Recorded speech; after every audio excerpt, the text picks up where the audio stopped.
Halo sahabatku, selamat datang kembali di channel Cerita Momo. Pernahkah sahabat membayangkan terbangun tepat di jam 12 malam karena haus, tapi malah mendengar suara suami sedang tertawa licik di telepon dengan wanita lain? Dan yang lebih menyakitkan, mereka sedang merencanakan cara untuk menyingkirkanmu dari rumahmu sendiri. Duh, rasanya pasti hancur banget ya? Tapi tunggu dulu, di kisah kali ini, sang istri tidak memilih untuk menangis histeris. Dia memilih jalan yang jauh lebih elegan dan mematikan.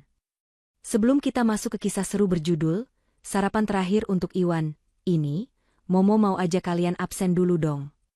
Yuk, dukung channel ini dengan cara tekan tombol like dan subscribe sekarang juga. Terus, ramaikan kolom komentar di bawah ya. Tulis nama, asal kota, dan ketik kata, hadir. Aku pengen tahu nih, sahabat Momo paling jauh dari kota mana aja? Sudah siap menyimak bagaimana Hani membungkam kesombongan suaminya dengan sarapan terakhir? Yuk, kita mulai ceritanya. Jam dinding menunjukkan tepat pukul 12 malam.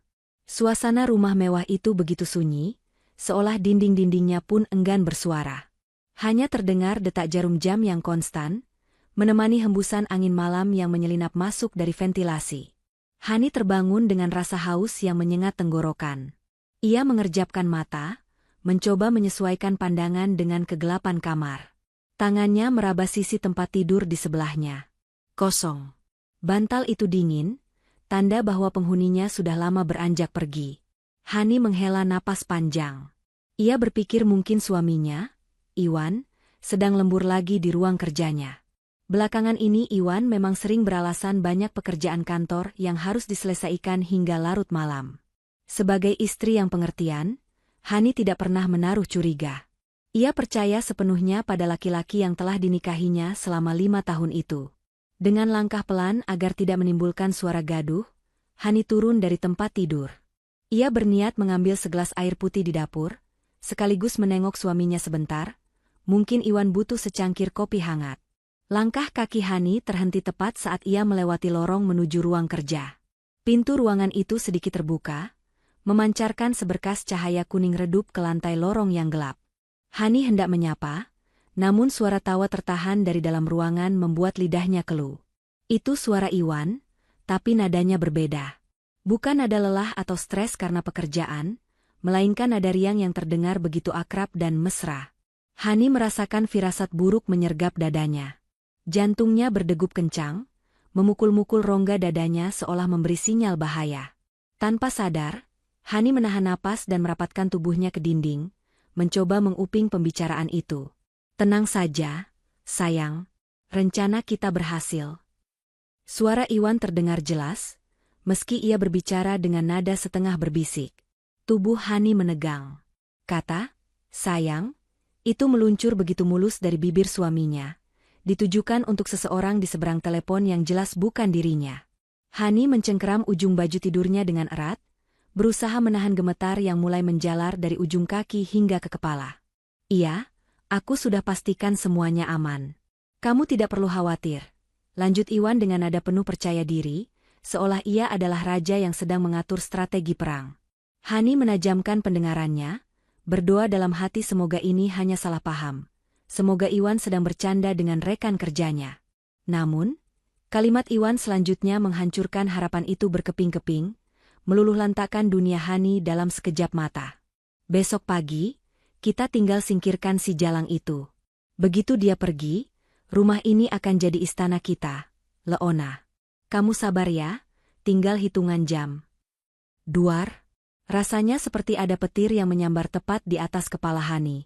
Kakinya lemas seketika, nyaris membuatnya ambruk jika saja ia tidak berpegangan pada dinding. Si jalang. Kata kasar dan merendahkan itu ditujukan untuknya, untuk istri yang selama ini mendampinginya dari nol, dan nama itu, Leona. Hani tahu betul siapa pemilik nama itu. Leona adalah masa lalu Iwan, wanita yang dulu pernah Iwan tinggalkan demi menikahi Hani karena alasan ekonomi. Ternyata, hubungan itu tidak pernah benar-benar berakhir. Air mata Hani menetes deras tanpa bisa dibendung. Rasa sakit yang teramat sangat menghujam ulu hatinya. Ia ingin sekali mendobrak pintu itu sekarang juga. Ia ingin berteriak di depan muka Iwan, memaki suaminya yang tidak tahu diuntung itu, dan menuntut penjelasan. Bagaimana mungkin Iwan setega itu? Rumah yang mereka tempati ini adalah warisan almarhum ayah Hani. Mobil yang Iwan pakai setiap hari adalah hasil tabungan Hani. Dan sekarang, Iwan berencana menyingkirkannya demi memasukkan Leona ke dalam rumah ini? Emosi Hani memuncak, tangannya sudah terangkat hendak mendorong pintu. Namun, sedetik sebelum telapak tangannya menyentuh kayu pintu, akal sehatnya bekerja. Jika ia melabrak Iwan sekarang, Iwan pasti akan berkilah. Laki-laki licik itu pasti punya 1000 alasan untuk memutarbalikan fakta. Atau lebih buruk lagi, Iwan bisa saja nekat melakukan kekerasan karena rencananya terbongkar. Hani sadar, ia tidak boleh gegabah. Menghadapi pengkhianat seperti Iwan tidak bisa dengan air mata dan teriakan, tapi harus dengan strategi yang matang. Di dalam ruangan, Iwan kembali terdengar tertawa kecil. Suara yang terdengar begitu menjijikkan di telinga Hani sekarang. Iya, besok pagi adalah sarapan terakhir dia di rumah ini sebagai nyonya. Setelah itu, dia hanya akan jadi sampah masa lalu yang terlupakan. Kamu siap-siap saja, sayang. Cukup. Hani tidak sanggup mendengar lebih banyak lagi. Hatinya sudah terlalu hancur. Dengan sisa tenaga yang ada, Hani membatalkan niatnya untuk masuk. Ia mundur perlahan dengan langkah jinjit, kembali menuju kamar tidur mereka yang kini terasa dingin dan asing. Ia menutup pintu kamar tanpa suara, lalu merangkak naik ke atas tempat tidur. Hani menarik selimut tebal menutupi seluruh tubuhnya hingga kepala. Di balik selimut itu, ia menggigit bibir bawahnya kuat-kuat hingga berdarah, menahan isak tangis agar tidak terdengar keluar. Sakit sekali rasanya. Dikhianati oleh orang yang paling dipercaya, adalah luka yang paling sulit disembuhkan. Bayangan wajah Iwan yang tersenyum palsu setiap pagi kini berputar di kepalanya, membuatnya mual. Namun, di tengah tangisnya yang pilu, perlahan-lahan rasa sedih itu berubah wujud. Air mata Hani mulai mengering, digantikan oleh tatapan mata yang tajam dan dingin di balik kegelapan. Rasa cintanya pada Iwan telah mati malam ini, tepat saat kata, "Jalang," itu terucap. Hani menghapus sisa air matanya dengan kasar. "Kamu ingin menyingkirkanku, Mas?" Bisik Hani lirih pada kesunyian malam, suaranya bergetar namun penuh dengan ancaman tersembunyi. "Baiklah jika itu maumu. Tapi jangan harap kamu bisa menang dengan mudah. Kamu salah memilih lawan." Malam itu, Hani tidak tidur lagi. Ia berbaring diam, namun otaknya bekerja cepat menyusun rencana. Besok pagi, Iwan memang akan mendapatkan keinginannya, sebuah perpisahan. Tapi perpisahan itu tidak akan berjalan seperti yang Iwan bayangkan. Hani bersumpah, ia tidak akan keluar dari rumah ini sebagai korban yang kalah. Ia akan keluar sebagai pemenang yang mengambil kembali harga dirinya. Tak lama kemudian, pintu kamar kembali terbuka perlahan. Hani buru-buru memejamkan matanya, mengatur napasnya agar terdengar teratur, seolah-olah ia sedang tertidur pulas. Ia merasakan kasur di sebelahnya bergerak turun saat beban tubuh Iwan menimpanya. Aroma rokok yang bercampur dengan parfum wanita yang samar namun menusuk hidung, seketika memenuhi indera penciuman Hani. Rasanya Hani ingin muntah saat itu juga, namun ia menahannya sekuat tenaga. Iwan menarik selimut dan berbaring memunggunginya. Hani merasakan tangan suaminya itu sempat menepuk pelan pinggangnya, sebuah gestur yang dulu selalu Hani anggap sebagai tanda kasih sayang, namun kini terasa seperti sentuhan pengkhianat yang menjijikan. Dalam keheningan itu, Hani membuka matanya perlahan, menatap punggung tegap laki-laki yang selama 5 tahun ini ia banggakan sebagai imam keluarganya. Pikiran Hani melayang ke masa lalu, memutar ulang rekaman perjalanan pernikahan mereka. 5 tahun yang lalu, Hani menikah dengan Iwan dengan modal cinta yang begitu besar, bahkan sampai harus berdebat hebat dengan Ibu Yuni, ibunya sendiri. Kala itu, Ibu Yuni sudah memperingatkan Hani. Ibu bilang mata Iwan tidak jujur, ambisinya terlalu besar namun usahanya minim. Tapi Hani yang dimabuk asmara menutup telinga. Ia membela Iwan mati-matian, meyakinkan ibunya bahwa Iwan adalah pria pekerja keras yang hanya butuh kesempatan. Sekarang, Hani menyadari betapa benarnya firasat seorang ibu. Selama 5 tahun ini, siapa yang sebenarnya bekerja keras? Hani. Iwan memang bekerja, tapi gajinya hanya cukup untuk gaya hidup pribadinya, membeli baju bermerek, gadget terbaru, dan nongkrong dengan teman-temannya agar terlihat sukses. Sementara itu, tagihan listrik, air, belanja bulanan, hingga pajak kendaraan, semuanya keluar dari dompet Hani. Hani tidak pernah mempermasalahkan hal itu sebelumnya. Ia berpikir, dalam rumah tangga, rezeki suami dan istri adalah satu. Betapa bodohnya ia. Hani mengedarkan pandangannya ke sekeliling kamar tidur yang luas itu. Dinding-dinding kokoh ini, lantai marmer yang dingin ini, semuanya adalah saksi bisu kebodohannya. Rumah ini bukan hasil keringat Iwan. Ini adalah warisan dari almarhum ayah Hani. Sertifikat rumah ini masih tersimpan rapi di dalam brankas dengan nama Hani tertera jelas di sana. Bahkan mobil SUV hitam yang terparkir di garasi dan setiap hari dipakai Iwan untuk memamerkan kesuksesan semuanya, dibeli dengan uang tabungan Hani sebelum mereka menikah, ditambah hasil penjualan tanah warisan nenek Hani. Hani tersenyum miris dalam kegelapan. Jadi, ini yang dimaksud Iwan dengan rencana berhasil? Iwan dan selingkuhannya itu berpikir bisa menendang Hani keluar dan menguasai rumah ini? Betapa naifnya mereka. Iwan mungkin lupa, atau saking serakahnya ia menjadi buta, bahwa secara hukum ia tidak punya hak sepeser pun atas aset-aset ini. Atau mungkin, Iwan berencana memanipulasi Hani agar menandatangani surat pemindahan hak milik, mengingat betapa, menurutnya, Hani selama ini, bukan tidak mungkin Iwan merasa percaya diri bisa membodohi istrinya sekali lagi. Suara dengkuran halus mulai terdengar dari arah Iwan. Laki-laki itu sudah terlelap, tidur dengan nyenyak tanpa beban dosa sedikitpun setelah merencanakan kehancuran istrinya sendiri. Melihat ketenangan di wajah Iwan membuat darah Hani mendidih, tapi di saat yang sama, akal sehatnya semakin tajam. Hani sadar ia tidak boleh bertindak gegabah. Jika ia membangunkan Iwan sekarang dan mengusirnya, Iwan mungkin akan memohon, bersandiwara, atau bahkan melakukan kekerasan fisik. Hani butuh perlindungan hukum. Ia butuh jaminan bahwa saat ia menendang Iwan keluar, laki-laki itu tidak akan pernah bisa kembali lagi. Nama Siska terlintas di benaknya. Siska adalah sahabat Hani sejak kuliah yang kini menjadi pengacara sukses. Dulu Siska pernah menyindir Hani soal Iwan yang terlihat terlalu mengontrol, tapi Hani malah menjauhinya. Kini, Hani tahu kepada siapa ia harus meminta tolong. Ia harus menghubungi Siska pagi-pagi sekali. Hani melirik jam digital di nakas. Pukul 2.15 dini hari. Waktu terus berjalan, dan Hani tahu ia tidak punya banyak waktu untuk bersedih.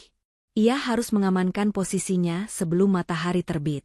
Iwan bilang, besok pagi, ia akan menyingkirkan Hani. Itu artinya, Hani harus bergerak lebih cepat. Ia harus menjadi pihak yang memegang kendali permainan ini. Dengan hati-hati, Hani menyingkap selimutnya.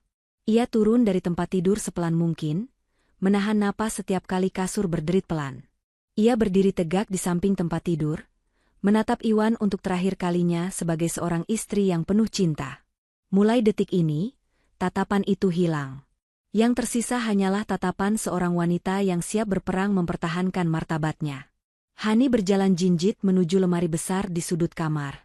Di bagian paling bawah, tersembunyi di balik tumpukan baju dingin, ada sebuah brankas kecil. Jantung Hani berdegup kencang. Kunci brankas itu ada di laci meja rias. Tapi Iwan seringkali meletakkan barang-barangnya sembarangan di sana. Hani berdoa dalam hati semoga Iwan tidak memindahkan kunci itu. Sesampainya di meja rias, tangan Hani meraba bagian dalam laci dengan gemetar. Jarinya menyentuh permukaan logam dingin. Kunci itu masih ada di sana. Hani menghela napas lega. Ia mengambil kunci itu dan kembali ke depan lemari. Dengan gerakan cekatan namun senyap, ia membuka brankas. Suara, klik, pelan terdengar. Untungnya tertutup oleh suara dengkuran Iwan yang semakin keras. Di dalam brankas itu, masa depan Hani tersimpan. Map berwarna biru berisi sertifikat rumah, BPKB mobil, buku tabungan, dan beberapa perhiasan emas peninggalan ibu. Hani mendekap map itu erat-erat ke dadanya. Ini adalah senjatanya. Selama dokumen-dokumen ini ada di tangannya, Iwan hanyalah penumpang gelap di rumah ini. Namun, Hani sadar dokumen saja tidak cukup. Ia butuh bukti pengkhianatan Iwan. Mata Hani tertuju pada ponsel Iwan yang tergeletak begitu saja di atas nakas, sedang diisi dayanya. Layar ponsel itu menyala sebentar menampilkan notifikasi pesan masuk. Hani menyipitkan mata. Dari jarak ini, ia bisa melihat nama pengirimnya, Leona My Love. Pesan itu singkat namun cukup membuat perut Hani mual. Mimpi indah sayang, gak sabar buat besok. Hani mengepalkan tangannya. Ia harus mengambil ponsel itu. Ia harus mendapatkan bukti percakapan mereka. Tapi mengambil ponsel yang ada tepat di samping kepala Iwan sangat berisiko. Jika Iwan terbangun, tamatlah riwayat Hani. Namun, rasa sakit hati memberikan Hani keberanian yang tidak pernah ia miliki sebelumnya. Ia mendekat ke sisi Iwan, menahan napas, dan perlahan mengulurkan tangannya menuju ponsel itu. Tangannya gemetar hebat saat ujung jarinya menyentuh casing ponsel yang dingin. Hani menarik napas dalam, memantapkan hati. Ia akan mengambil apa yang menjadi haknya, kebenaran. Jari-jari Hani yang dingin akhirnya menyentuh permukaan ponsel Iwan. Dengan gerakan sangat perlahan, ia menarik benda pipih itu dari atas nakas. Iwan sempat melenguh panjang dan mengubah posisi tidurnya, membuat jantung Hani seakan berhenti berdetak selama beberapa detik. Hani membeku, menahan napas sambil memeluk ponsel itu di dadanya. Setelah memastikan napas Iwan kembali teratur dan dengkurannya terdengar lagi, Hani mundur perlahan, melangkah mundur keluar dari kamar tidur menuju kamar mandi dalam yang pintunya sedikit terbuka. Di dalam kamar mandi, dengan tangan gemetar, Hani menekan tombol daya. Layar menyala. Hani tahu pola kuncinya. Iwan tidak pernah menggantinya sejak mereka menikah. Sebuah kecerobohan yang lahir dari rasa percaya diri berlebihan bahwa Hani adalah istri bodoh yang tidak akan pernah curiga. Hani menggeser jarinya membentuk huruf Z, dan ponsel itu terbuka. Aplikasi pesan instan berwarna hijau itu menjadi tujuan utamanya. Nama, Leona My Love, bertengger di posisi paling atas. Hani membuka percakapan itu, dan seketika matanya membelalak membaca deretan kalimat yang terpampang di sana. Ternyata, rencana mereka jauh lebih busuk daripada yang Hani dengar sekilas tadi. Tenang aja, sertifikat rumah itu pasti ada di brankas. Begitu dia kamu usir besok dengan alasan dia mandul atau apalah, kita bisa palsukan tanda tangannya buat balik nama.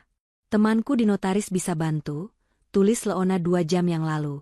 Iwan membalas, SIP. Mobil juga kuncinya besok aku amankan. Dia biar pulang naik ojek aja ke rumah ibunya. Aku udah muak lihat muka sok sucinya itu 5 tahun ini. Air mata Hani yang tadinya sudah kering, kini mendesak keluar lagi. Bukan karena sedih, tapi karena kemarahan yang meluap-luap. Jadi selama ini, Iwan bukan hanya berselingkuh, tapi juga berencana merampoknya. Iwan ingin memiskinkan Hani, wanita yang justru telah memberinya atap untuk berteduh. Hani menggelengkan kepala, tak habis pikir bagaimana ia bisa tidur bersebelahan dengan iblis berwajah malaikat selama ini. Hani sadar ia tidak boleh larut dalam emosi. Waktu terus berjalan. Ia segera mengambil ponsel pribadinya dari saku piyama.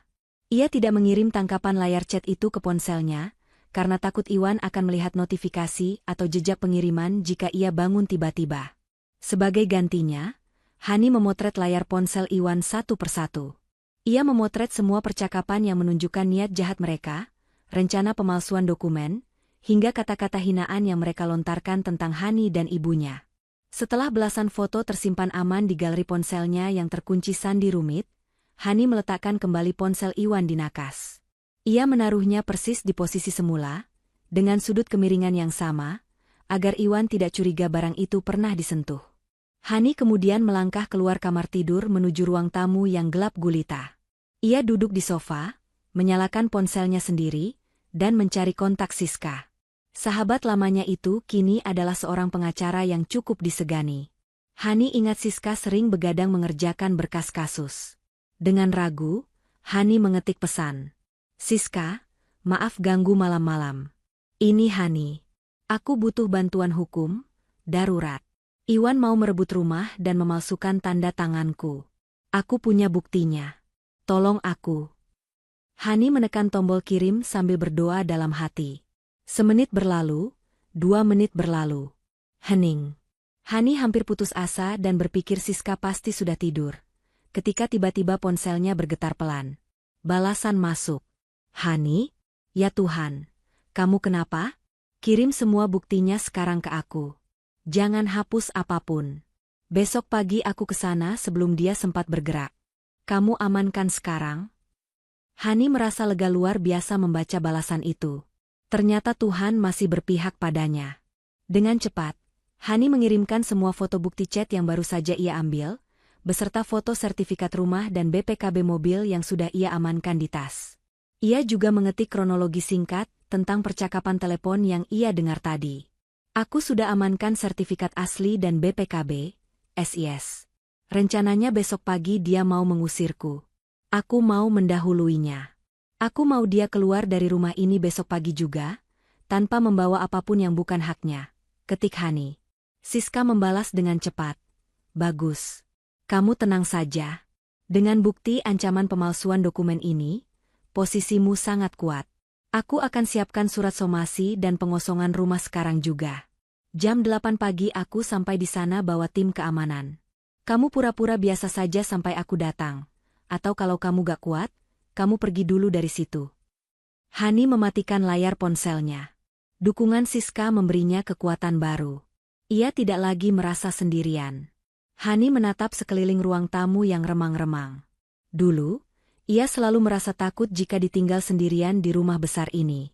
Tapi malam ini, keberanian itu tumbuh subur. Hani menyadari bahwa kekuatan seorang wanita bukan terletak pada seberapa keras ia bisa berteriak, tapi pada seberapa tenang ia bisa menyusun strategi saat badai menghantam. Hani beranjak dari sofa. Ia tidak berniat tidur lagi. Masih ada satu hal penting yang harus ia lakukan sebelum matahari terbit. Ia harus berkemas. Ia tidak akan membiarkan tangan kotor Iwan menyentuh barang-barang pribadinya saat ia pergi nanti. Hani akan pergi dengan kepala tegak, bukan sebagai istri yang terusir, tapi sebagai pemilik tahta yang sedang memberi pelajaran pada abdi yang membangkang. Langkah Hani kini terasa lebih ringan, namun pasti. Tidak ada lagi keraguan. Perang telah dimulai, dan Hani baru saja memenangkan babak pertama tanpa sepengetahuan musuhnya. Jarum jam menunjukkan pukul 3 dini hari. Waktu yang biasanya digunakan untuk terlelap dalam mimpi indah, kini menjadi saksi bisu Hani yang mulai menyusun kepingan hidupnya yang baru. Dengan langkah seringan kapas, Hani menyeret koper besar dari gudang penyimpanan menuju kamar tamu di lantai bawah. Ia sengaja tidak berkemas di kamar utama agar suara resleting atau gesekan pakaian tidak membangunkan Iwan. Lagi pula, Hani merasa kamar utama itu sudah ternoda. Udara di sana terasa sesak oleh kebohongan yang menumpuk selama bertahun-tahun. Di kamar tamu yang hening, Hani membuka lemari pakaian cadangannya. Ia mulai memilah barang-barang dengan pikiran jernih yang menakutkan. Tidak ada air mata yang menetes di atas lipatan baju. Hani hanya mengambil pakaian-pakaian yang ia beli dengan uang hasil keringatnya sendiri sebelum menikah, dan beberapa busana kerja yang ia beli baru-baru ini. Tangannya terhenti saat memegang sebuah gaun malam berwarna merah marun. Itu adalah hadiah ulang tahun dari Iwan tahun lalu. Hani ingat betapa bahagianya ia saat menerima gaun itu, menganggapnya sebagai bukti cinta suami yang romantis. Namun, ingatan itu kini terasa pahit. Hani ingat, seminggu setelah memberikan gaun itu, Iwan meminjam kartu kredit Hani dengan alasan untuk modal proyek yang mendesak. Tagihan kartu kredit bulan depannya membengkak, dan Hanilah yang melunasinya.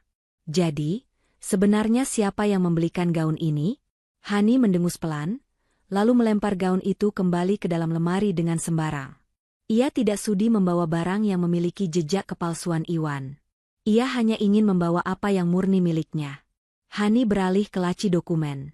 Ia mengambil ijazah, paspor, dan album foto lama yang berisi kenangan masa kecilnya bersama Ibu Yuni dan almarhum ayahnya. Foto-foto itu adalah harta karun yang tak ternilai. Ia menatap wajah ayahnya dalam foto usang itu, seolah meminta restu. Ayah, maafkan Hani yang sempat salah memilih pendamping. Tapi Hani janji, Hani akan perbaiki semuanya hari ini. Batinnya, setelah koper terisi rapi dengan kebutuhan esensial, Hani menutupnya. Bunyi, klik, dari kunci koper terdengar seperti suara palu hakim yang mengetuk keputusan final. Hani berdiri, menatap pantulan dirinya di cermin lemari. Wajahnya pucat dan matanya sedikit bengkak, tapi sorot matanya menyala. Ia tidak ingin pergi seperti pencuri yang kabur di malam hari. Ia ingin pergi sebagai ratu yang meninggalkan istana yang sudah tidak layak untuknya. Hani memutuskan untuk mandi dan bersiap diri. Ia membersihkan tubuhnya, seolah ingin melunturkan semua jejak sentuhan Iwan yang menempel di kulitnya. Air dingin yang membasuh wajahnya memberikan kesegaran yang ia butuhkan untuk menghadapi hari yang panjang ini. Keluar dari kamar mandi, Hani tidak mengenakan daster atau pakaian rumah santai.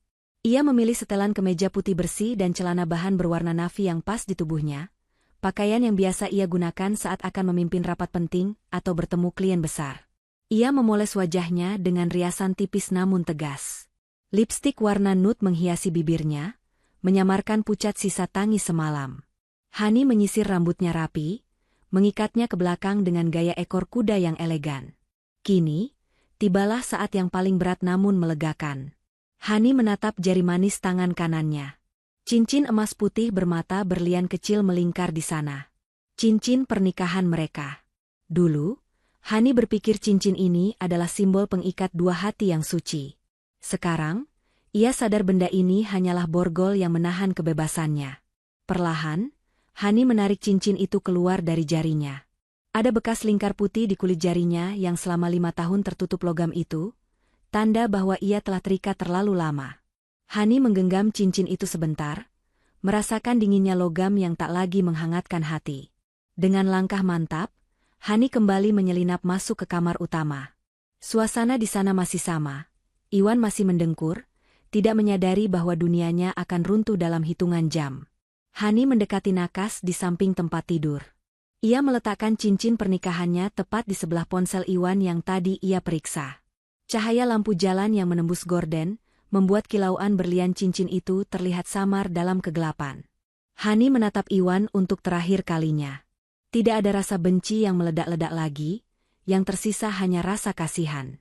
Kasihan pada laki-laki yang rela menukar ketulusan intan permata demi batu kerikil jalanan. Kasihan pada laki-laki yang merasa dirinya raja, padahal ia hanya menumpang di singgasana orang lain. Selamat tinggal, Mas, bisik Hani tanpa suara. Semoga Leona MU bisa menanggung hidupmu setelah ini, karena aku sudah selesai. Hani berbalik badan, melangkah keluar kamar dengan punggung tegak. Ia tidak menoleh lagi. Pintu kamar ditutup perlahan, meninggalkan Iwan terkunci bersama mimpi indahnya yang sebentar lagi akan berubah menjadi mimpi buruk. Hani menuruni tangga menuju dapur. Langit di luar jendela mulai menampakkan semburat ungu keabuan, tanda fajar akan segera menyingsing. Hani melirik jam dinding di ruang tengah. Pukul 4.30 pagi. Masih ada waktu sebelum ia pergi. Hani ingat kata-kata Iwan di telepon semalam tentang sarapan terakhir. Sebuah senyum tipis tersungging di bibir Hani. Ide itu terdengar menarik. Jika Iwan menginginkan sarapan terakhir, maka Hani akan memberikannya.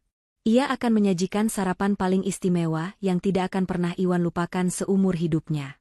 Sarapan yang akan menjadi penutup manis sekaligus pahit bagi kisah rumah tangga mereka yang tragis. Hani menyalakan lampu dapur, menyingsingkan lengan kemejanya, dan mulai membuka kulkas. Hari pembalasan itu telah tiba, dimulai dari dapur ini. Aroma bawang merah dan bawang putih yang ditumis perlahan, mulai memenuhi udara dapur yang dingin. Hani menggerakkan spatula kayu dengan ritme yang tenang, seolah sedang melakukan meditasi, bukan memasak. Di atas wajan, nasi putih sisa semalam bercampur dengan bumbu kecap manis, cabai, dan potongan ayam suwir. Ini adalah menu favorit Iwan, nasi goreng kampung spesial dengan telur mata sapi setengah matang. Biasanya, setiap kali memasak menu ini, hati Hani akan dipenuhi harap-harap cemas. Apakah rasanya sudah pas? Apakah Iwan akan memujinya hari ini? Apakah garamnya kurang? Namun pagi ini, semua perasaan itu lenyap tak berbekas. Hani memasak bukan untuk memuaskan lidah suaminya, melainkan sebagai sebuah ritual perpisahan. Ia ingin memastikan bahwa kenangan terakhir Iwan tentang dirinya adalah pelayanan yang sempurna, sesuatu yang akan menghantui laki-laki itu saat sadar bahwa ia telah membuang berlian demi segenggam pasir. Hani memecahkan butir telur ke atas teflon kecil. Suara desis minyak panas memecah keheningan pagi.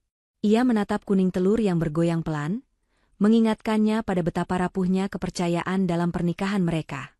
Kuning telur itu harus tetap utuh, setengah matang, persis seperti permintaan Iwan yang selalu rewel soal makanan. Hani tersenyum sinis. Bahkan di detik-detik terakhir pun, ia masih menuruti selera laki-laki itu. Bedanya, kali ini tidak ada cinta yang dituangkan ke dalam masakan itu, hanya ada rasa kasihan dan kegetiran. Setelah nasi goreng matang, Hani menyajikannya di piring keramik putih terbaik mereka. Ia menata telur mata sapi di atasnya dengan hati-hati, lalu menaburkan bawang goreng yang renyah dan menambahkan beberapa irisan mentimun serta tomat segar di pinggir piring. Tampilannya sempurna, layaknya sajian restoran bintang 5.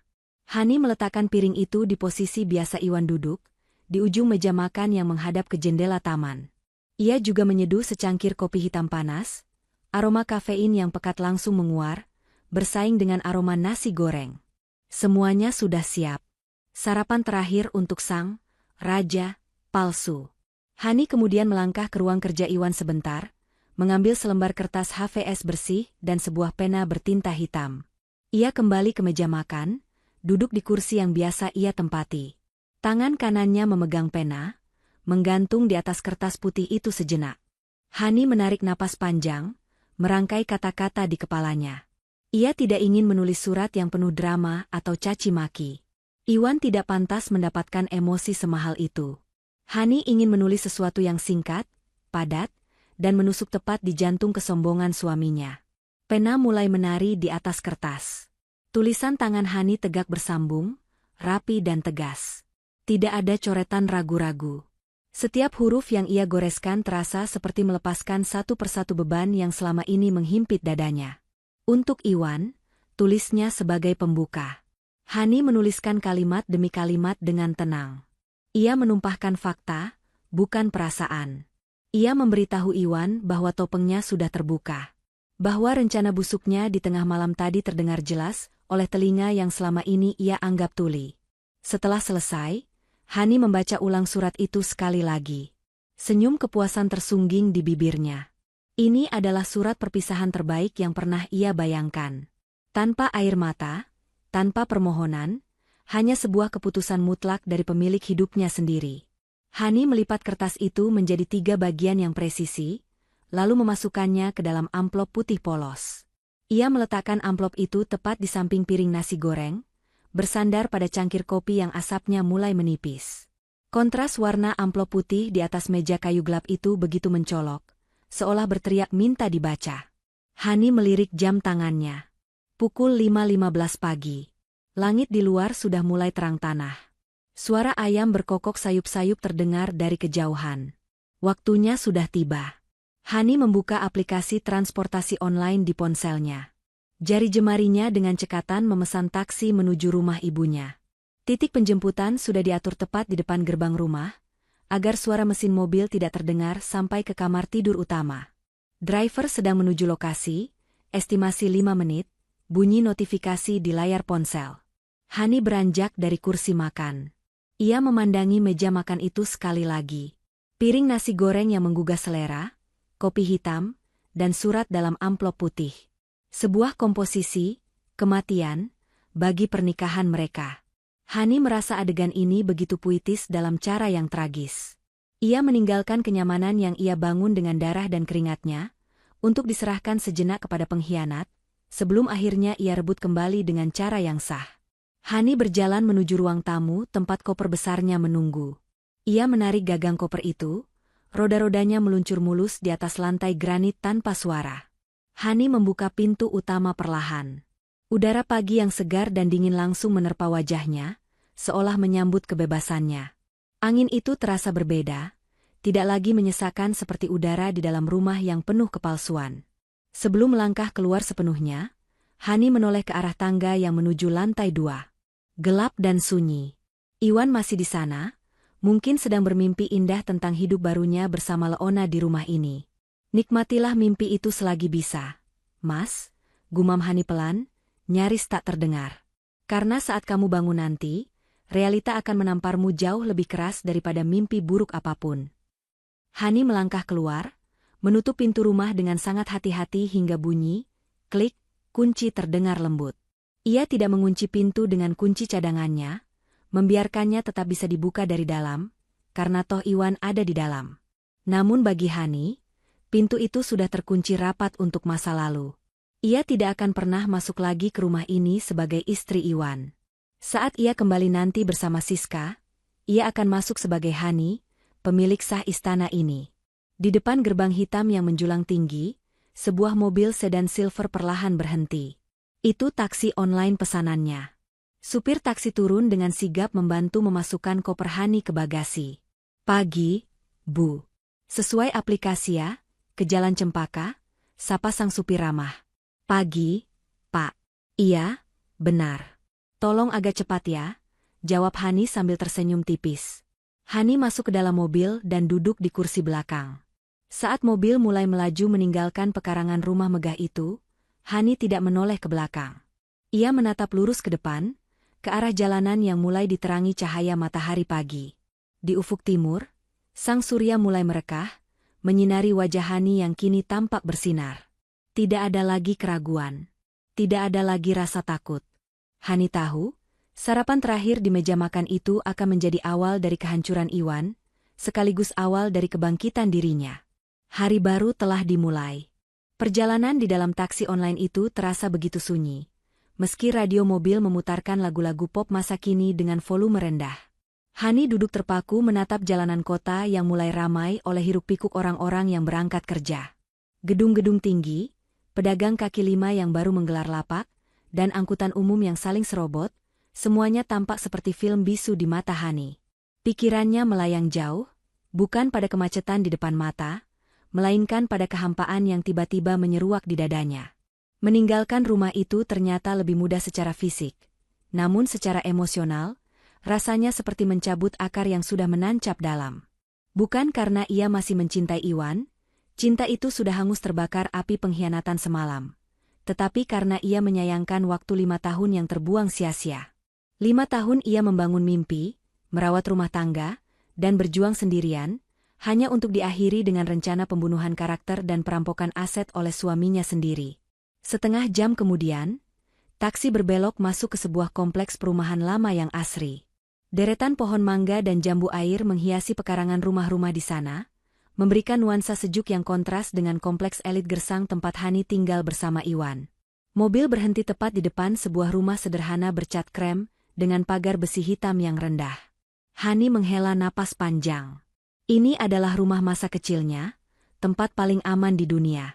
"Sudah sampai, Bu," ujar supir taksi, membuyarkan lamunan Hani. Hani membayar ongkos dan mengucapkan terima kasih. Sang supir membantu menurunkan koper besarnya di depan pagar. Setelah mobil itu pergi, Hani berdiri sejenak memandangi rumah itu. Di teras, seorang wanita parubaya dengan rambut yang mulai memutih namun masih tampak energik sedang menyirami tanaman anggrek kesayangannya. Itu Ibu Yuni. Suara roda koper yang bergesekan dengan paving block membuat Ibu Yuni menoleh.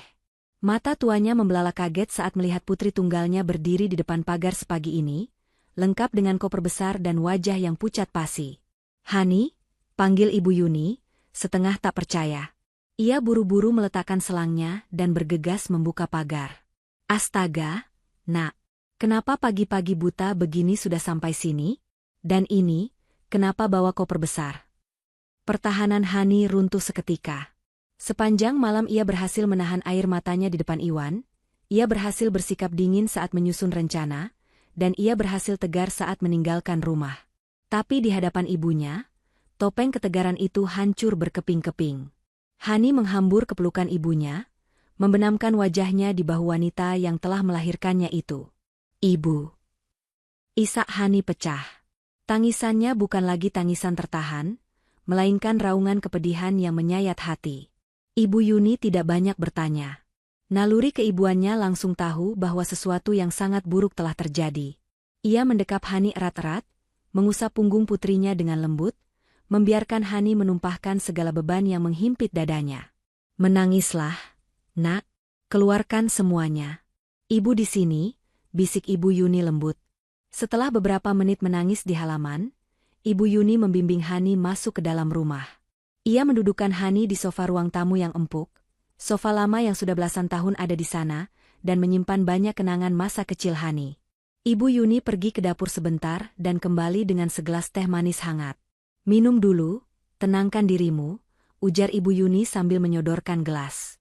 Hani menerima gelas itu dengan tangan yang masih sedikit gemetar. Kehangatan teh manis menjalar ke kerongkongannya, memberikan sedikit rasa nyaman.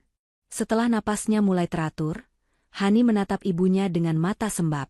"Iwan, Bu." Hani memulai ceritanya dengan suara serak. "Semalam aku dengar dia teleponan sama perempuan lain. Namanya Leona. Mereka berencana mengusirku hari ini, Bu. Mereka mau ambil rumah dan mobil, bahkan mau memalsukan tanda tanganku." Wajah Ibu Yuni yang tadinya cemas perlahan berubah menjadi keras. Rahangnya mengeras, namun ia tidak terlihat kaget berlebihan. Seolah-olah, jauh di lubuk hatinya, ia sudah menduga hari ini akan datang, meski ia tak menyangka akan sejahat ini caranya. "Ibu sudah menduga, Hani," kata Ibu Yuni pelan namun tegas. "Sejak awal ibu tidak pernah sreg dengan laki-laki itu. Matanya tidak pernah jujur. Tapi dulu kamu begitu bahagia.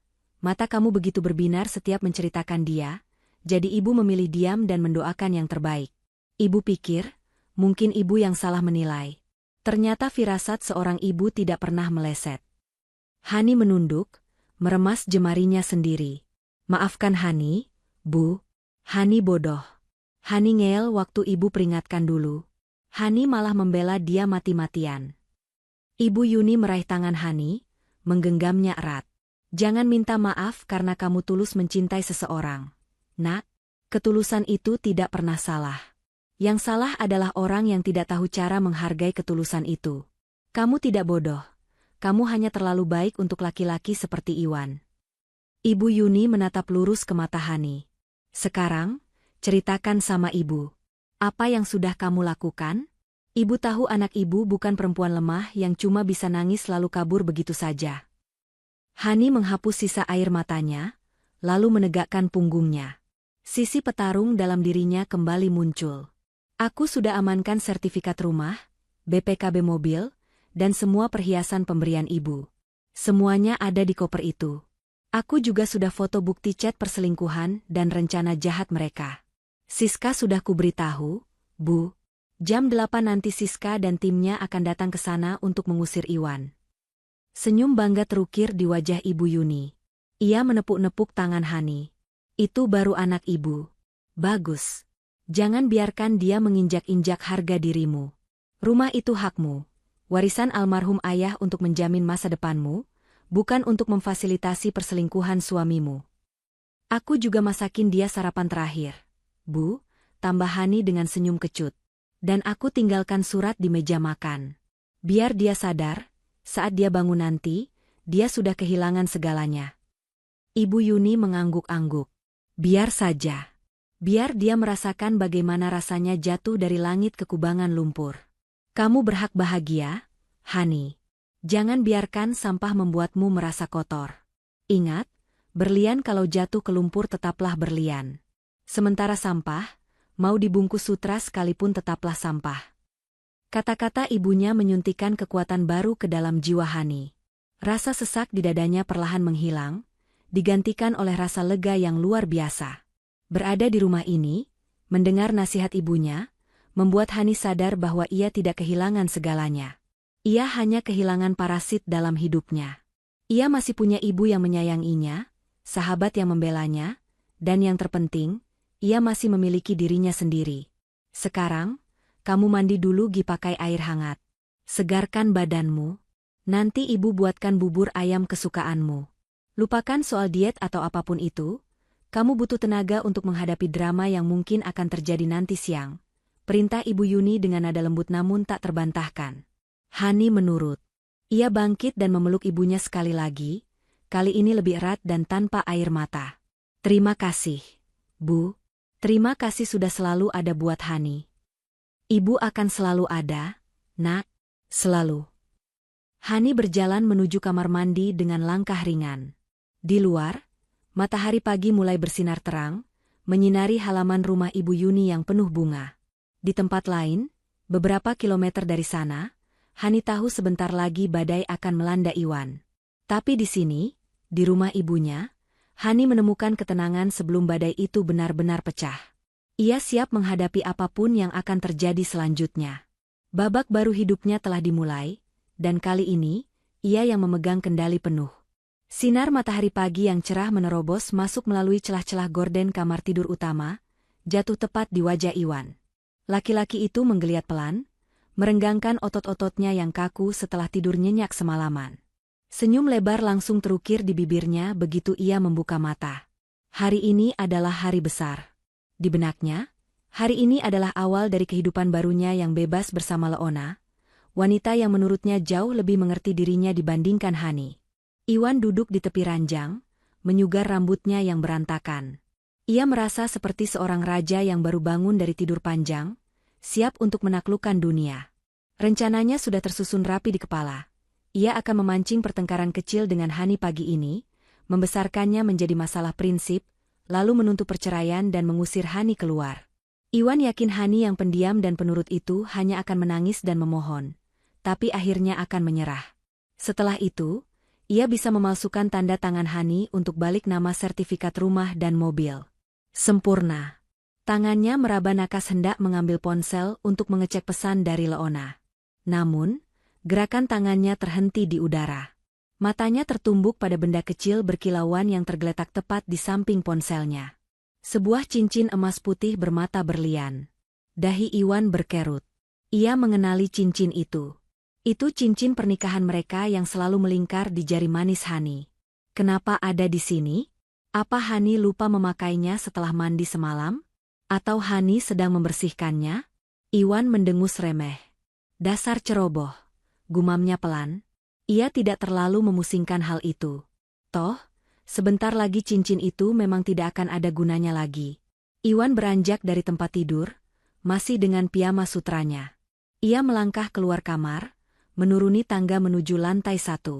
Hidungnya kembang kempis menangkap aroma sedap yang menguar dari arah dapur. Bau bawang goreng dan bumbu rempah yang khas. Perutnya langsung berbunyi nyaring. Baguslah, batin Iwan angkuh. Setidaknya sebelum diusir, dia masih tahu diri menyiapkan sarapan buat tuannya.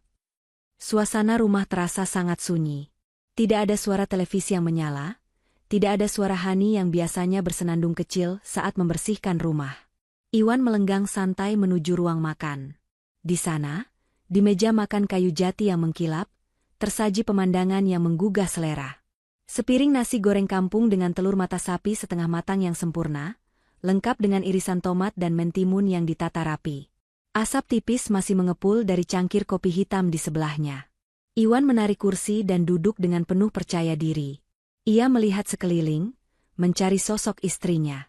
Hani, panggilnya dengan suara lantang. Hening. Tidak ada jawaban. Hani, kamu di mana? Ambilkan air putih. Teriaknya lagi, kali ini dengan nada sedikit kesal. Masih tidak ada sahutan. Iwan mendecakkan lidah. Mungkin Hani sedang di halaman belakang menjemur pakaian, pikirnya. Iwan memutuskan untuk tidak peduli. Ia meraih sendok dan garpu, bersiap menyantap sarapan lezat itu. Namun, saat tangannya bergerak, matanya menangkap sesuatu yang lain di meja itu. Sebuah amplop putih tebal tergeletak manis di samping piring, bersandar pada cangkir kopi. Rasa penasaran mulai menggelitik Iwan. Ia meletakkan kembali sendoknya dan meraih amplop itu. Tidak ada nama pengirim, hanya tulisan tangan Hani yang rapi tertera di depannya, untuk Iwan. Jantung Iwan mendadak berdegup lebih kencang tanpa alasan yang jelas. Firasat buruk mulai merayapi tengkuknya. Dengan gerakan kasar, ia merobek ujung amplop dan menarik keluar kertas di dalamnya.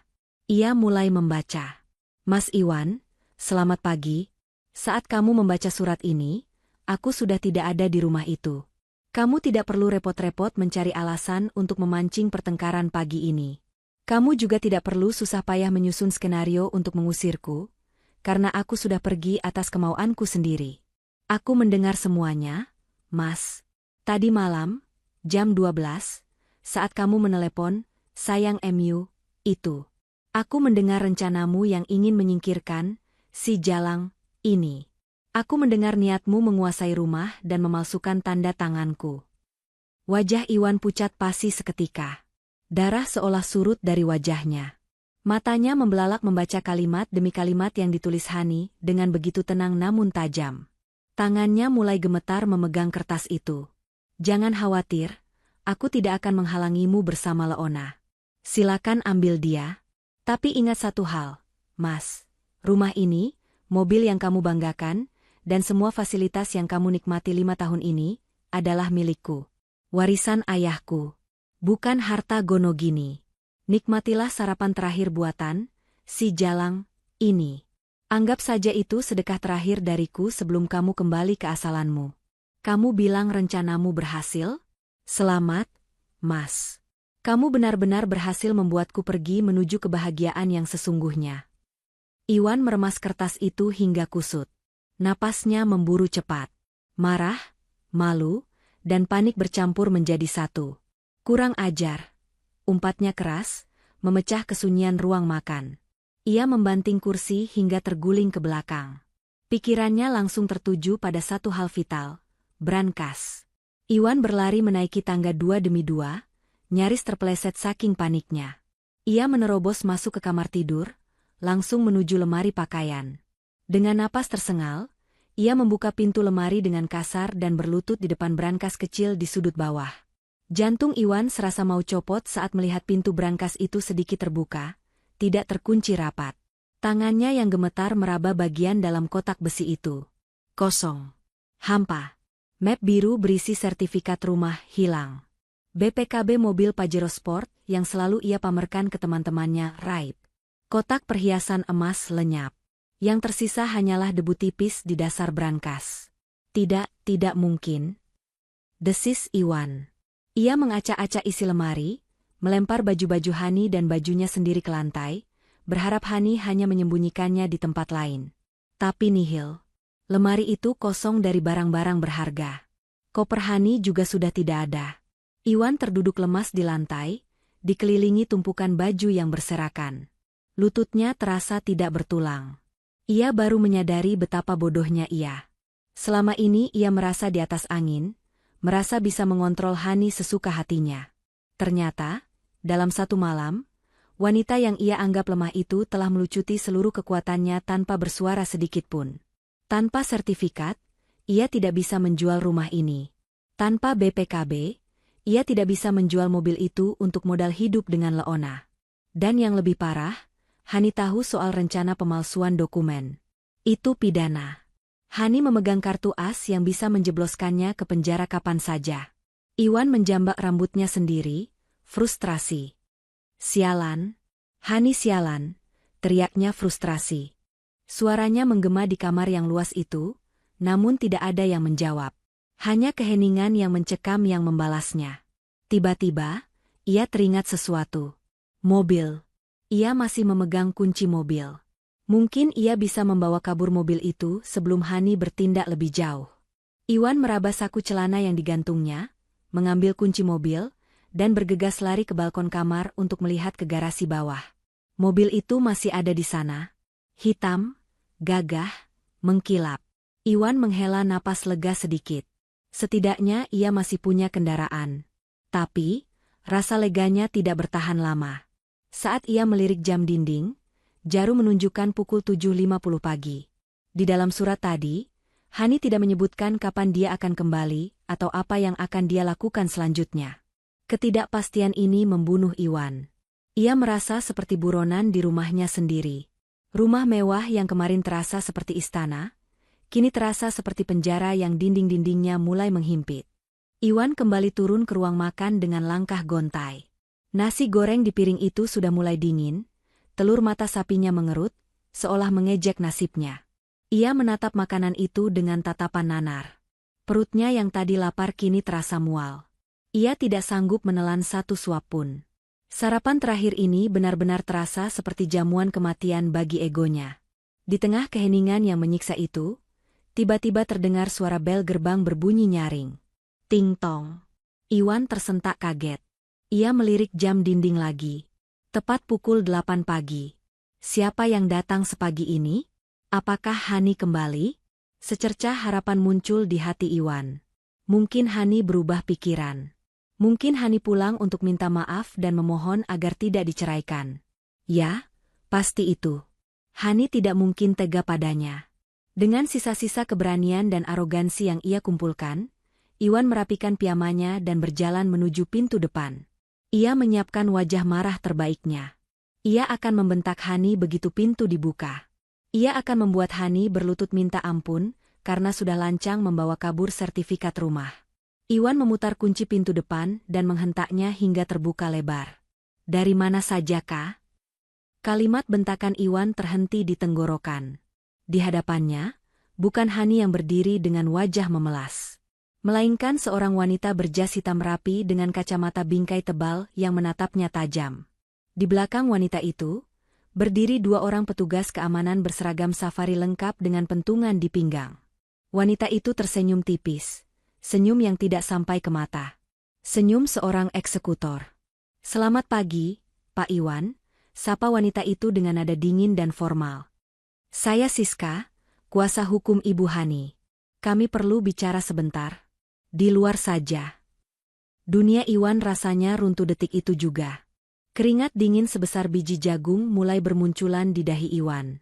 Ia berdiri mematung di ambang pintu, tangannya masih mencengkeram gagang pintu dengan erat, seolah benda itu adalah satu-satunya penopang yang membuatnya tetap tegak.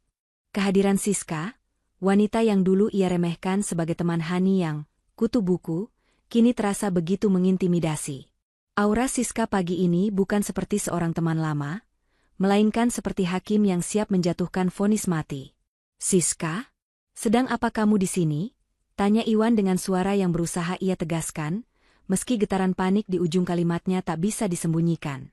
Matanya melirik gelisah ke arah dua petugas keamanan bertubuh kekar yang berdiri diam di belakang Siska dengan tangan terlipat di dada. Siska tidak langsung menjawab. Ia membetulkan letak kacamatanya dengan gerakan tenang, lalu mengeluarkan sebuah map merah dari tas kerjanya. "Saya di sini sebagai kuasa hukum resmi dari Ibu Hani, istri Anda. Atau mungkin sebentar lagi akan menjadi mantan istri Anda," jawab Siska datar. Iwan mendengus kasar, mencoba menutupi rasa takutnya dengan amarah. "Jangan ikut campur urusan rumah tangga orang. Ini masalah saya dengan Hani. Suruh dia pulang dan bicara langsung sama saya." "Dasar pengecut," beraninya sembunyi di ketiak pengacara. Siska tersenyum miring, sebuah senyum yang penuh dengan rasa kasihan. "Klien saya tidak sembunyi, Pak Iwan. Beliau sedang menyelamatkan diri dari rencana jahat yang Bapak susun semalam. Kami tahu semuanya. Singkirkan si Jalang, palsukan tanda tangan, kuasai aset." Terdengar familiar? Wajah Iwan yang tadi merah padam karena marah, kini kembali pucat pasi. Mulutnya terbuka sedikit, tapi tidak ada suara yang keluar. Rahasianya, rencana yang ia bicarakan dengan Leona di tengah malam, ternyata benar-benar bocor sampai ke telinga pengacara. Siska melangkah maju satu langkah, membuat Iwan refleks mundur. Siska menyodorkan dokumen di tangannya. "Ini surat somasi dan pemberitahuan pengosongan rumah. Rumah ini, tanah ini, semuanya tercatat sah atas nama Hani Wulandari, warisan tunggal dari almarhum ayahnya. Secara hukum, ini bukan harta Gonogini. Bapak tidak punya hak 1% pun atas properti ini." "Tapi saya suaminya," potong Iwan putus asa. "Saya kepala keluarga di sini. Saya berhak tinggal di sini." Status suami tidak memberikan Bapak hak untuk merampas aset istri, apalagi dengan niat kriminal, potong Siska tajam, suaranya meninggi 1 oktav, tegas dan mematikan. "Bapak lupa?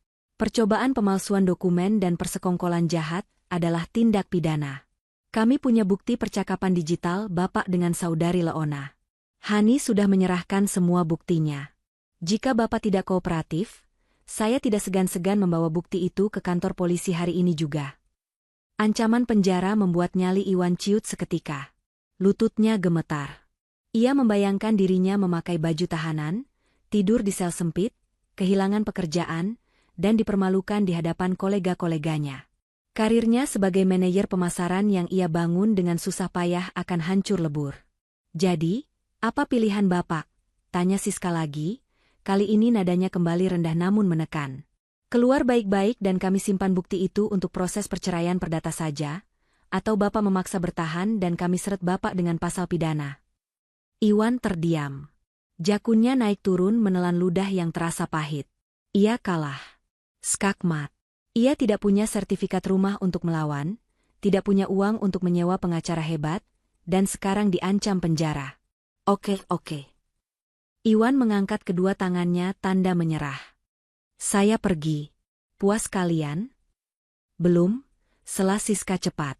Ia mengulurkan telapak tangan kanannya yang terbuka ke arah Iwan. Kunci mobil Pajero Sport. Sekarang. Mata Iwan terbelalak. Apa? Itu mobil saya. Saya yang pakai setiap hari ke kantor. Pakai setiap hari bukan berarti memiliki, Pak Iwan, balas Siska dingin. BPKB mobil itu atas nama Hani. Dibeli sebelum kalian menikah. Itu aset bawaan istri. Dan mengingat Bapak berniat menjualnya diam-diam untuk foya-foya dengan selingkuhan, klien saya menarik kembali izin pemakaiannya. Serahkan kuncinya, atau saya laporkan Bapak atas tuduhan penggelapan kendaraan bermotor. Iwan meremas kunci mobil di saku celananya. Mobil itu adalah simbol status sosialnya. Tanpa mobil itu, ia hanyalah seorang karyawan biasa yang naik angkutan umum. Harga dirinya tercabik-cabik di depan dua satpam kompleks yang kini menatapnya dengan tatapan merendahkan. Sialan, desis Iwan pelan. Dengan kasar, ia merogoh saku celananya, menarik kunci mobil itu, dan melemparnya ke arah Siska. Siska menangkap kunci itu dengan sigap. Terima kasih atas kerjasamanya. Mobil akan dibawa oleh tim saya nanti siang. Siska kemudian menunjuk jam tangannya. Sekarang jam 8.15 pagi. Kami memberi Bapak waktu 24 jam untuk mengemasi barang-barang pribadi Bapak. Ingat, hanya barang pribadi. Baju, sepatu, dan perlengkapan mandi. Jangan coba-coba membawa barang elektronik, perabot, atau apapun yang dibeli menggunakan uang Hani. Kami punya daftar inventaris lengkap. Besok pagi jam 8, saya akan kembali untuk memastikan rumah ini sudah kosong dari parasit. Setelah mengucapkan kalimat menohok itu, Siska membalikkan badan. Mari, Pak, ujarnya kepada dua petugas keamanan. Mereka bertiga berjalan meninggalkan Iwan yang masih berdiri mematung di teras, seperti patung lilin yang meleleh terkena panasnya kenyataan. Siska dan timnya pergi. Pintu gerbang ditutup kembali. Iwan sendirian. Keheningan yang menyergap setelah kepergian Siska terasa jauh lebih menakutkan. Iwan masuk kembali ke dalam rumah dan membanting pintu sekeras-kerasnya, melampiaskan amarah yang tidak tersalurkan. Ia menendang pot bunga hias di sudut ruang tamu, hingga pecah berantakan. Arg! Teriaknya frustrasi. Rumah ini, yang semalam ia impikan menjadi istananya bersama Leona, kini benar-benar akan menjadi kenangan. Ia diusir seperti kucing kurap. Iwan mondar-mandir di ruang tengah, napasnya memburu. Ia butuh pegangan. Ia butuh seseorang yang bisa membantunya keluar dari situasi gila ini. Leona. Ya, Leona pasti bisa membantu. Leona punya banyak kenalan orang kaya. Mungkin dia bisa meminjamkan uang untuk sewa apartemen sementara atau menyewa pengacara tandingan. Atau setidaknya, Leona bisa memberikan tempat berteduh malam ini. Bukankah mereka saling mencintai? Bukankah mereka sudah merencanakan masa depan bersama? Dengan tangan gemetar, Iwan merogoh saku celananya, mengambil ponsel. Ia mencari kontak, Leona my love, dan menekan tombol panggil. Tut. Panggilan tersambung. Hati Iwan sedikit lega. Halo, sayang? Kenapa telepon pagi-pagi? Kamu udah berhasil usir perempuan itu? Suara manja Leona terdengar di seberang sana, diiringi suara bising hair dryer. Sepertinya Leona sedang di salon atau bersiap-siap. Leona, gawat, kata Iwan dengan suara panik. Rencana kita gagal total. Hani tahu semuanya. Dia kabur bawa sertifikat rumah dan BPKB mobil. Sekarang pengacaranya datang mengusirku. Aku dikasih waktu 24 jam buat angkat kaki dari sini. Hening. Suara hair dryer di seberang sana tiba-tiba mati. Maksud kamu apa? Suara Leona berubah tajam, tidak ada lagi nada manja. Kamu diusir? Jadi rumah itu nggak bisa kita ambil. Nggak bisa, Yang. Ternyata itu warisan bapaknya, bukan Gonogini. Aku juga diancam lapor polisi kalau nggak keluar. Jelas Iwan cepat. Aku bingung banget sekarang. Mobil juga diambil. Sayang, aku boleh ya numpang di apartemen kamu dulu sementara? Sampai aku dapat gaji bulan depan buat cari kontrakan. Aku butuh kamu banget sekarang. Iwan menunggu jawaban yang menenangkan. Ia berharap Leona akan berkata, "Tenang sayang, sini ke tempatku, kita hadapi bareng-bareng." Namun, yang terdengar adalah helaan napas kasar dari seberang telepon. "Aduh, Wan. Kamu gimana sih? Katanya kamu pintar.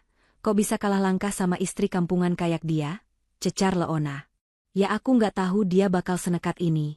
"Udahlah, jangan bahas itu dulu. Aku mau packing sekarang. Nanti siang aku ke tempatmu ya," pinta Iwan memelas. Tunggu dulu," potong Leona cepat. "Apartemenku sempit, Wan. Lagian adik sepupuku mau datang dari kampung, mau nginep di sini. Nggak bisa kalau ada kamu." "Sempit." Iwan ternganga. Alasan macam apa itu? Kemarin Leona bilang dia tinggal sendirian dan kesepian. "Tapi Leona, aku nggak punya tempat tujuan lain.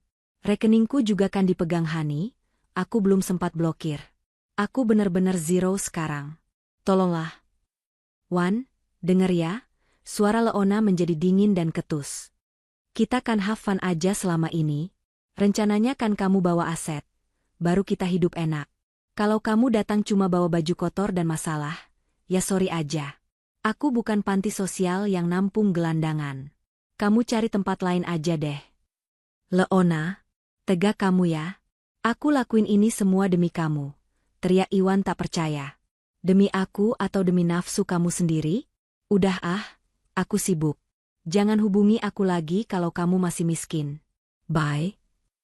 Klik. Sambungan telepon diputus sepihak. Iwan menatap layar ponselnya dengan tatapan kosong. Ia tidak percaya apa yang baru saja terjadi. Dalam hitungan jam, ia kehilangan istri yang tulus, rumah mewah, mobil, harga diri, dan sekarang wanita yang ia kira cinta sejatinya. Membuangnya begitu saja saat tahu ia tidak lagi bernilai. Iwan merosot duduk di lantai ruang tamu yang dingin. Sunyi kembali menyelimuti rumah itu. Tapi kali ini, kesunyian itu terasa begitu menyakitkan. Bayangan wajah Hani yang tersenyum tulus saat menyambutnya pulang kerja dulu berkelebat di benaknya. Bayangan Hani yang sabar memijat kakinya saat lelah. Bayangan nasi goreng spesial yang tadi pagi ia abaikan. Penyesalan itu datang bukan seperti ombak yang perlahan, tapi seperti tsunami yang menghantam tanpa ampun. Iwan menangis. Bukan tangisan sedih, tapi tangisan seorang pecundang yang menyadari bahwa ia baru saja membuang berlian demi memungut kotoran. Dan sekarang, kotoran itu pun enggan menempel padanya. Waktu seakan berjalan sangat lambat bagi Iwan. Jam dinding di ruang tengah terus berdetak, menghitung mundur sisa waktunya di istana yang sebentar lagi bukan lagi menjadi tempat berteduhnya. Setelah sambungan telepon dengan Leona terputus, Iwan menghabiskan waktu berjam-jam duduk melamun di lantai, menatap kosong ke arah langit-langit. Rasa lapar mulai menyerang perutnya, perih dan melilit, namun tidak ada keinginan sedikitpun untuk bergerak. Menjelang sore, cahaya matahari mulai meredup, menyisakan bayang-bayang panjang yang terlihat menakutkan di dalam rumah besar itu. Iwan akhirnya memaksakan diri untuk bangkit. Ia tidak punya pilihan lain. Siska, pengacara bermulut pedas itu, pasti tidak main-main dengan ancamannya. Jika besok pagi Iwan masih ada di sini, polisi akan menyeretnya. Iwan tidak ingin menambah daftar kehinaannya dengan mendekam di penjara. Dengan langkah gontai seperti zombie, Iwan kembali ke kamar tidur utama. Ia menarik 2 koper besar dari atas lemari. Dulu, koper-koper ini selalu ia gunakan untuk liburan mewah bersama Hani ke Bali atau Singapura. Kini, koper-koper itu akan menjadi saksi kejatuhannya. Iwan mulai memasukkan pakaian-pakaiannya secara asal. Kemeja kerja, celana bahan, kaos santai, semuanya ia jejalkan tanpa dilipat rapi. Saat membuka laci untuk mengambil jam tangan mahalnya, tangan Iwan terhenti. Ia teringat kata-kata Siska tentang daftar inventaris. Jam tangan Rolex itu adalah hadiah ulang tahun dari Hani 2 tahun lalu. Harganya puluhan juta. Iwan ragu. Apakah ini termasuk barang pribadi atau aset yang dipermasalahkan? Ketakutan akan tuntutan hukum penggelapan aset membuatnya meletakkan kembali jam tangan itu. Ia hanya mengambil jam tangan lamanya, sebuah jam tangan murah yang ia beli saat masih menjadi staf biasa. Rasanya seperti memakai kembali identitas lamanya yang miskin. Selesai berkemas, Iwan menyeret koper-koper itu menuruni tangga. Suara roda koper yang beradu dengan lantai granit terdengar begitu nyaring di rumah yang sunyi, menciptakan gema kesedihan. Iwan berhenti sejenak di ruang makan. Piring nasi goreng buatan Hani masih ada di sana. Makanan itu sudah dingin, berminyak, dan dikerubungi semut. Lalat beterbangan di atas telur mata sapi yang sudah mengering. Perut Iwan berbunyi lagi, kali ini lebih keras. Ia menelan ludah. Rasa gengsi yang tadi pagi membumbung tinggi kini runtuh oleh rasa lapar. Dengan tangan gemetar, Iwan mengambil sendok. Ia menyuapkan sesendok nasi goreng dingin itu ke mulutnya. Rasanya hambar dan dingin. Namun, di balik rasa dingin itu, lidah Iwan masih bisa mengecap bumbu khas racikan Hani. Bumbu yang selalu membuatnya rindu rumah. Bumbu yang dimasak dengan penuh kasih sayang selama 5 tahun. Iwan mengunyah perlahan, dan tiba-tiba saja air matanya menetes jatuh ke piring. "Maafkan aku, Hani." Isaknya pelan di ruang makan yang kosong. Suapan itu terasa seperti menelan duri. Iwan menyadari bahwa ini benar-benar sarapan terakhir, sekaligus makan malam terakhirnya di rumah ini. Tidak akan ada lagi masakan hangat yang menyambutnya pulang kerja. Tidak akan ada lagi teh manis di pagi hari. Yang ada nanti hanyalah mie instan di kamar kos sempit. Jika ia beruntung bisa menyewa kos. Iwan meletakkan sendok dengan kasar. Ia tidak sanggup menghabiskannya. Rasa penyesalan itu terlalu pahit untuk ditelan. Ia mengambil koper-kopernya dan berjalan menuju pintu depan. Sementara itu, di teras rumah Ibu Yuni, suasana terasa jauh lebih hangat meski senja mulai turun. Hani duduk di kursi rotan, ditemani secangkir teh jahe hangat buatan ibunya. Di hadapannya, Siska duduk sambil memangku laptop, mengetik draft gugatan cerai. "Gugatan sudah siap, Han," ujar Siska tanpa mengalihkan pandangan dari layar. "Besok pagi timku akan mendaftarkannya ke pengadilan agama. Dengan bukti-bukti yang kamu kasih, prosesnya mungkin bisa lebih cepat, apalagi kalau dia tidak menyewa pengacara untuk melawan." Hani mengangguk pelan. Tatapannya menerawang ke arah pohon mangga di halaman. Dia tidak punya uang untuk sewa pengacara, SIS. Rekening gajinya memang ada, tapi gaya hidupnya boros. Tabungan dia nihil. Dan aku yakin selingkuhannya itu sudah meninggalkannya begitu tahu Iwan tidak punya apa-apa. "Baguslah," sahut Ibu Yuni yang baru keluar membawa toples kerupuk. "Biar dia belajar arti hidup susah. Selama ini dia terlalu dimanjakan sama fasilitas yang kamu kasih, Hani. Laki-laki kalau dikasih enak terus kadang lupa daratan." Ponsel Hani yang tergeletak di meja bergetar. Sebuah nama muncul di layar, "Mas Iwan." Hani menatap layar itu datar. Tidak ada lagi debaran jantung seperti dulu. Siska melirik sekilas. "Mau diangkat?" Hani menggeleng. Ia menekan tombol reject, lalu membuka menu pengaturan dan memblokir nomor itu. Tidak ada gunanya bicara lagi. Semuanya sudah tertuang di surat tadi pagi. Kalau dia mau bicara, biar dia bicara sama kamu saja, SIS, di pengadilan nanti. Ibu Yuni tersenyum bangga melihat ketegasan putrinya. Itu baru anak ibu. Jangan kasih celah sedikit pun buat dia meracuni pikiranmu lagi dengan janji manisnya. Kembali ke rumah mewah yang kini tak bertuan. Iwan menatap layar ponselnya dengan putus asa. Panggilannya ditolak. Dan saat ia mencoba menelepon lagi, nomornya sudah sibuk, tanda ia telah diblokir. Akses terakhirnya menuju Hani telah tertutup rapat.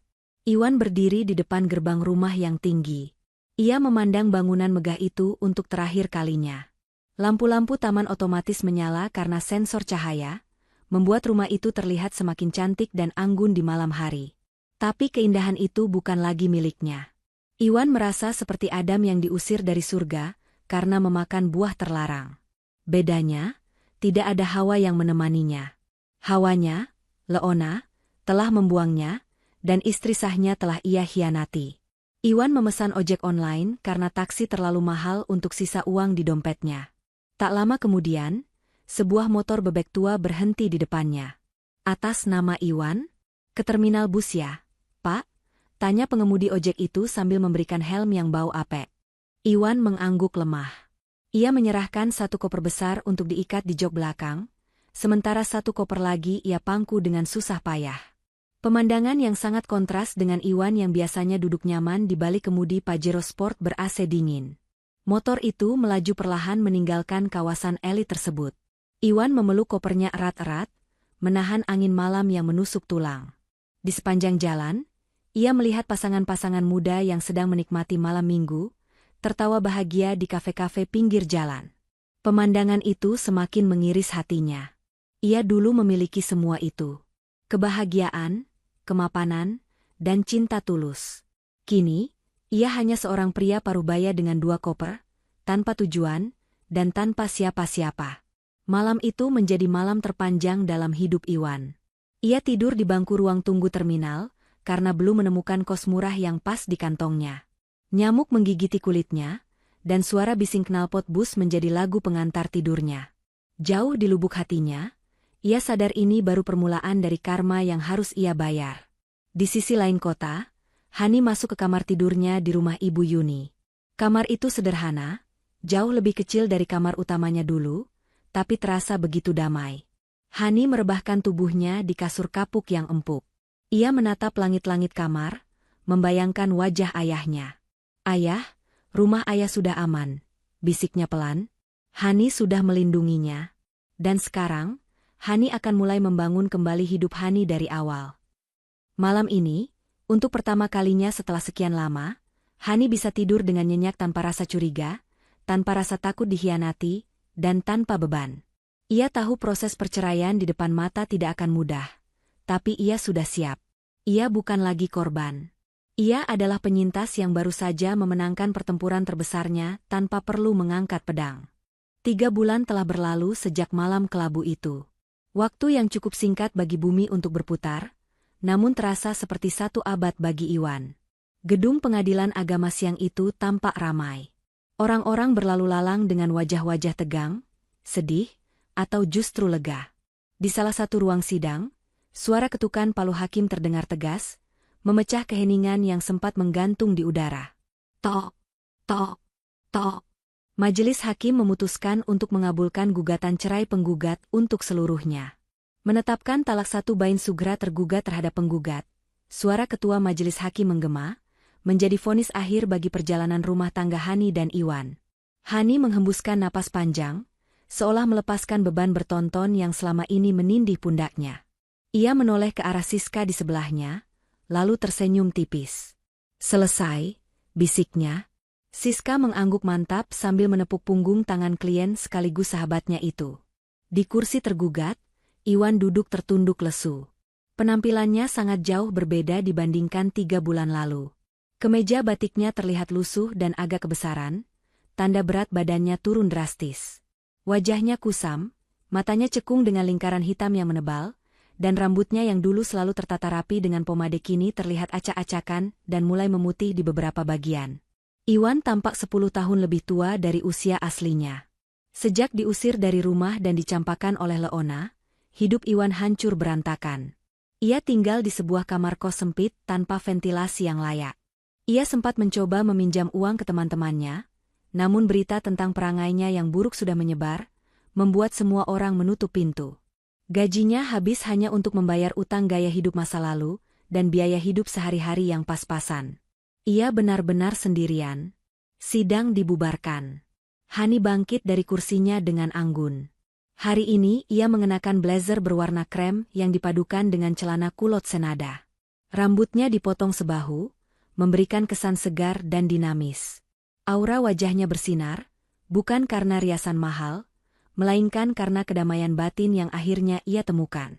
Saat Hani berjalan menuju pintu keluar ruang sidang, Iwan buru-buru bangkit dan menghadangnya. "Hani, tunggu," panggil Iwan dengan suara parau. Hani berhenti. Ia tidak mundur, juga tidak menghindar. Ia menatap Iwan tepat di manik matanya.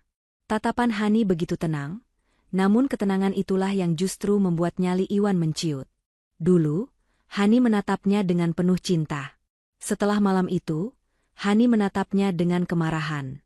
Namun kini, tatapan itu kosong. Datar. Seolah Iwan hanyalah orang asing yang kebetulan berpapasan di jalan. "Mas Iwan," sapa Hani sopan, namun dingin. "Ada apa?" Putusan hakim sudah jelas. Kita sudah selesai. Iwan menelan ludah, mencoba merangkai kata. Hani, aku minta maaf. Aku tahu aku salah besar. Aku bodoh. Leona, dia wanita jahat. Han. Dia ninggalin aku pas aku susah. Aku sadar sekarang, cuma kamu wanita yang tulus sama aku. Cuma kamu yang mau terima aku apa adanya. Iwan mencoba meraih tangan Hani, namun Hani menarik tangannya dengan halus namun tegas. Mas, potong Hani pelan. Jangan sebut nama wanita itu lagi. Itu tidak penting bagiku. Dan tolong, jangan rendahkan dirimu lagi dengan memohon seperti ini. Sudah terlambat. Tapi kita bisa mulai lagi dari awal. Han, Iwan memelas, matanya berkaca-kaca. Aku janji akan berubah. Aku akan kerja keras. Aku rela jadi supir atau tukang kebun di rumah kamu, asal aku bisa dekat sama kamu lagi. Tolong, Han, aku nggak punya siapa-siapa lagi. Hani tersenyum miris. Itulah masalahnya, Mas. Kamu mencariku karena kamu tidak punya siapa-siapa, bukan karena kamu mencintaiku. Kamu merindukan kenyamanan yang aku berikan, bukan merindukan aku sebagai istrimu. Hani menarik napas dalam, menghirup aroma kebebasan. Dulu aku sempat marah. Aku benci sekali sama kamu. Tapi hari ini, melihat kondisi kamu, rasa benci itu hilang. Yang ada cuma rasa kasihan. Hani. Mas, ingat kata-katamu di telepon malam itu? Tanya Hani.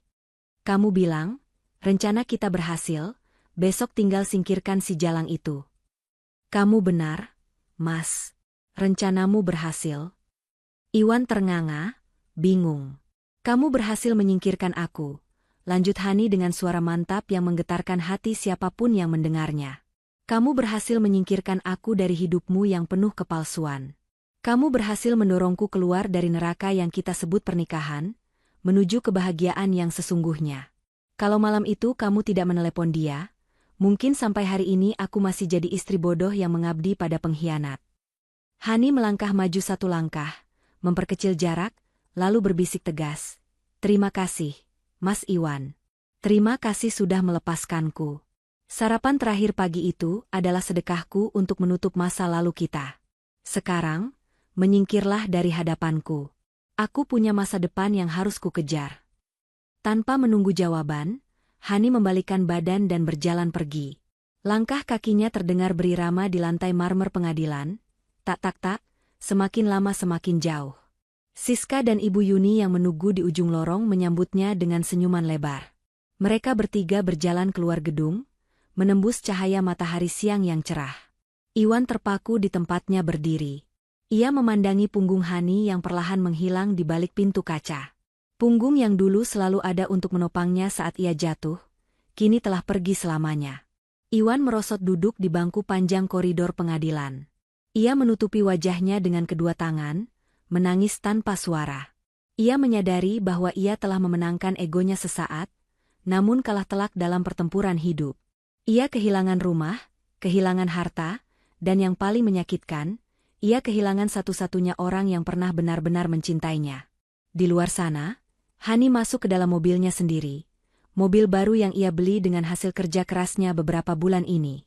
Ia menyalakan mesin, memutar lagu favoritnya, dan melaju membelah jalanan kota. Tidak ada air mata. Tidak ada penyesalan. Hani Wulandari telah kembali utuh. Dan kali ini, ia tidak akan membiarkan siapapun merusak kebahagiaannya lagi. Pesan moral cerita. Balas dendam terbaik bukanlah dengan membalas kejahatan dengan amarah atau kekerasan, melainkan dengan memperbaiki kualitas diri dan menjadi bahagia. Ketika kita dikhianati, jangan fokus menghancurkan orang yang menyakiti kita, tapi fokuslah menyelamatkan harga diri kita. Biarkan karma bekerja dengan caranya sendiri, sementara kita sibuk menjemput kebahagiaan yang jauh lebih pantas kita dapatkan. Ingat, berlian akan tetap bersinar meski sempat terbuang di lumpur, sedangkan pengkhianat akan kehilangan segalanya saat ia menukar ketulusan dengan kesenangan sesaat.